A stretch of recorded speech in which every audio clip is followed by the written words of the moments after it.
एक जंग जीतने के लिए हम लोगों को क्या क्या चाहिए? बंदूकें, आर्मी टैंक्स, एरोप्लेन्स? नहीं, ये चीजें हो चुकी हैं पुरानी। आप जो बोल रहे हो बहस के लिए, सुनने के लिए अच्छा है, लेकिन प्रैक्टिकल नहीं है। नया फैशन आ चुका है भाई। यूएस के खिलाफ हमने अपनी एक फोर्स जारी करी है जिसका नाम है पादू फोर्स, जो कि भाई साहब यूएस के लोगों को दिखा दी कि हमारे अंदर कितनी ताकत है। तुम भी देखो उसे। ये देखो कितना बड़ा है भाई साहब, ये क्या है? If you say yes I will eat right now. No okay. कैसे कैसे लोग रहते हैं यार यहाँ पर।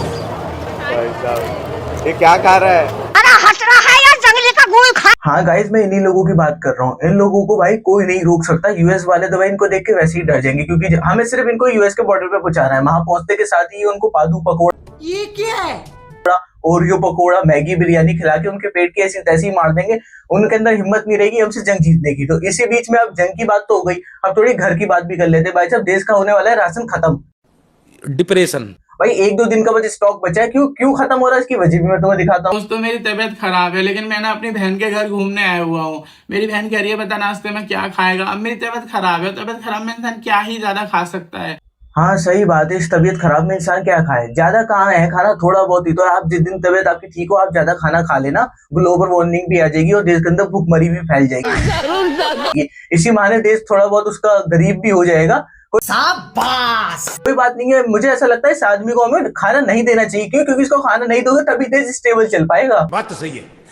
मैंने बोला तू बस मेरे लिए थोड़ी बहुत मैगी बना दे। तो मेरी बहन ने बस 3 थाल बनाई है मैगी, इन्हीं को खाने वाला हूँ, क्योंकि तबीयत खराब में ज्यादा कुछ खाएगा नहीं। ये भाई जितनी मैगी को थोड़ी सी बता रहा है, इस मैगी के अंदर पूरे गांव का पेट भर जाएगा। मैं जेन्युइन बता रहा हूँ। अगर ऐसे 1-2 आदमी इंडिया के अंदर और हो गए ना इन पादू गैंग वालों के, तो भाई साहब देश के अंदर भुखमरी आने ही वाली है। 1-2 दिन रुक जाओ तुम लोग। वैसे तो ये लोग अपने आप को फूड ब्लॉगर कहते हैं, पर मेरे हिसाब से ये लोग फूड ब्लॉगर तो नहीं, पादू ब्लॉगर मुझे ज्यादा महसूस होते हैं। नहीं भाई साहब, अभी ये इतनी मैगी खा रहे हैं और मैगी खाने के बाद जब इनको गैस बनेगी तो ये पूरे देश की नाक में दम कर देंगे, पूरे नाक के बाल जला देंगे भाई। फिर उसके बाद तुम और मैं भाई साहब देश से भागते फिरेंगे। ये मेरा दोस्त है, इसके घर वाले इसको पेट भर के खाना नहीं दे रहे बेचारे को, इसलिए गुस्से में घर छोड़ के आ गया। घर वाले खाना नहीं दे रहे? अरे शर्म कर ले मेरे भाई। ये बंदा खाने के साथ साथ स्टील की प्लेट को भी गटक जाता होगा। असंभव! जितनी इसकी भाई साहब खुराक मुझे महसूस हो रही है, डर लग रहा है कि कहीं मेरे से हाथ में कुछ ना दो, ये मेरे हाथ ना खा जाए। मेरी शक्तियों का गलत इस्तेमाल किया गया ना। मॉर्निंग ब्रेकफास्ट में सिर्फ 80 पराठे और लंच में सिर्फ 150 रोटी और 5 किलो भाजी और रात को सिर्फ और सिर्फ 15 केजी बिरयानी। इतना कुछ देता है क्या? इतने में मेरे दोस्त का पेट भरेगा क्या? बस 80 पराठे? भाई साहब जितनी इनकी खुराक है ना, मुझे ऐसा लग रहा है पूरे अमेज़न के अंदर जितने एनाकोंडा होंगे ना, मुझसे ज्यादा तो इनकी खुराक हो चुकी है। तो साला बहुत नीच आदमी है। एनाकोंडा भी डरते होंगे कहीं इंडिया आएंगे तो भाई साहब इन लोगों का सामना करना पड़ेगा, तो यही कच्चा चबा के खा जाए हमें। मेरा छोटा भाई है मधु, इसका ना शादी टूट गया है, और शादी टूटने का रीजन पता है क्या है? लोग कह रहे हैं पतला बहुत है, तो थोड़ा बहुत खा ले, तेरा वेट बढ़ेगा, फिर हम एक नया रिश्ता कराएंगे भाई का। इसका रिश्ता? इसको कोई पिस्ता ना दे भाई साहब। इसका मुंह देख के भाई अगर कोई गरीब आदमी इसको अपनी लड़की दे भी देगा तो उसका इंश्योरेंस उसे करवाना बहुत ज्यादा जरूरी है। गलती से ये उसके ऊपर चढ़ गया ना लड़की के, तो भाई उसका काम खत्म है। और भाई जितनी इसके ऊपर कमजोरी चढ़ रही है ना, मुझे ऐसा लग रहा है कि अगर इसने भरपेट खाना खा लिया तो उसके बाद तो क्या तहलका मचेगा उसकी गारंटी मेरी नहीं। दोस्तों, मेरा पेट खराब हो गया है, मेरा कुछ भी है भी खाने का मन नहीं कर रहा है, इसलिए मैंने ये चावल लिए हैं, हल्के से राइस और ये थोड़े से छोले हैं, और कुछ मेरा खाने का मन नहीं कर रहा है। और छोले चावल मुझे पसंद भी हैं, तो पेट खराब में छोले चावल अच्छा और क्या खा सकता हूँ। अजीब जानवर है, कितना भी खाए भूखा ही रहता है। देख लो भाई साहब, इसका पेट खराब है तो ये हाल है। पता चलेगा इसका अगर जितने पेट सही होगा तो ये तो मेरे घर की स्टील की प्लेटें भी आके खा जाएगा। अच्छा हुआ राजा महाराजा के दौर में पैदा नहीं हुआ, पता चला तांबे की प्लेटों को भी कटक जा करता।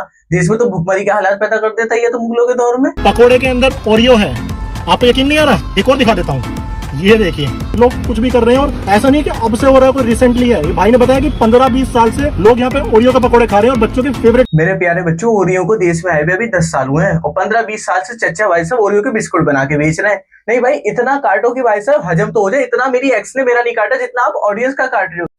डिप्रेशन नहीं, मैं जेन्युइन पूछना चाहता हूँ, ये पकोड़े खा कौन रहा है? कौन हफ्सी दरिंदे हैं इनके अंदर इतनी दरिंदगी है कि भाई साहब ओरियो को तेल में फ्राई करने के बाद भाई डायरेक्ट भी खाया जा सकता है।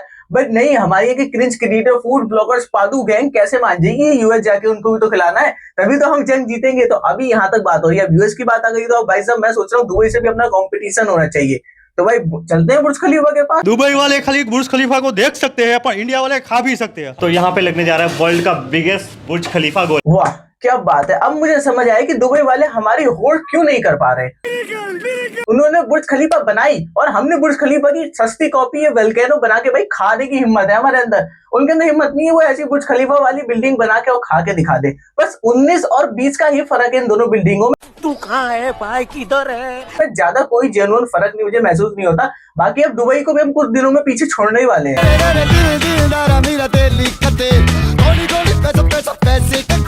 चल चल सड़कों पे होगी ठैन ठैन। मजा नहीं आया। चाचा एक बार अपनी उंगली पिछवाड़े के बीच में डालो, वो घुमाओ, आए हाय क्या टेस्ट आएगा, मजा आ जाएगा भाई, खुश हो जाएंगी लड़कियां वहां आके। तो साला बहुत नीच आदमी। भाई साहब अभी तो सिर्फ आपके बगलों का पसीना वहां पे घुस रहा है, उसी से घिन चढ़ रही है लोगों को, नहीं चढ़ेगी ये उसको भी गोलगप्पे वाली। भाई गोलगप्पे वाला जब अच्छा आप तड़का लगाओगे तभी तो मजा आएगा ना मेरी जान। देखो गोलगप्पे वाले टेस्ट के बिना भाई पानी में क्या मजा। भाई चचा ने अभी बगल के ही तो पानी डाला है, अभी बीच से ऐसे निकालेंगे तभी तो मजा आएगा। अभी जान मैं पागल हूँ, मैं पागल हूँ।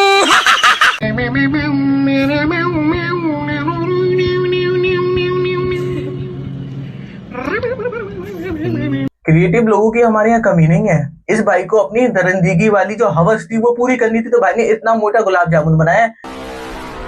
भाई इनकी अश्लीलता महसूस कर लो। भाई इनके दिमाग में खुराफातें चलती रहती है बैठे बैठे। इन्होंने सोचा कि भाई साहब अश्लील बनाते जॉनी भैया का, शाबाश, इसका नाम रखेंगे हम जॉनी गुलाब जामुन। इतना बड़ा गुलाब जामुन बनाया तो पक्का इसके पीछे कोई क्रिएटिव माइंड होगा, किसी से इंस्पिरियंस लिया होगा। मुझे बोलना नहीं आता, मैं जानता हूँ। मेरे कमेंट में मजाक मत उड़ाना मेरा। भाई चम्मच से खाने के लिए गुलाब जामुन होता है, ना कि भाई साहब इतना मोटा बना के रात को कुछ करने के लिए।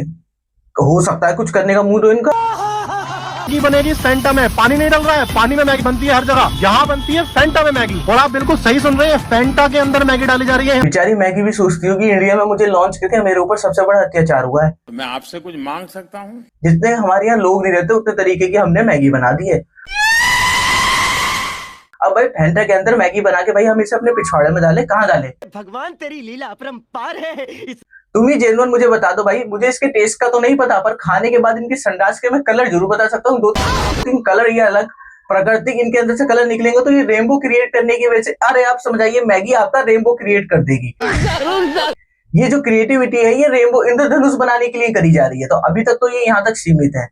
अब भाई कुछ हब्सी दरिंदों को दिखाने वाला हूँ, थोड़ा अपना दिल संभाल के बैठना। आ गई है बाहुबली थाली, जिसे करना है 40 मिनट में खाली। जीतने वाले को मिलेंगे पूरे 8,500 रुपए। तो भाई जल्दी शुरू हो जाओ, जल्दी खाना भाई, जल्दी हो जाएगा, हो जाएगा। बढ़िया, कमान भाई दोनों।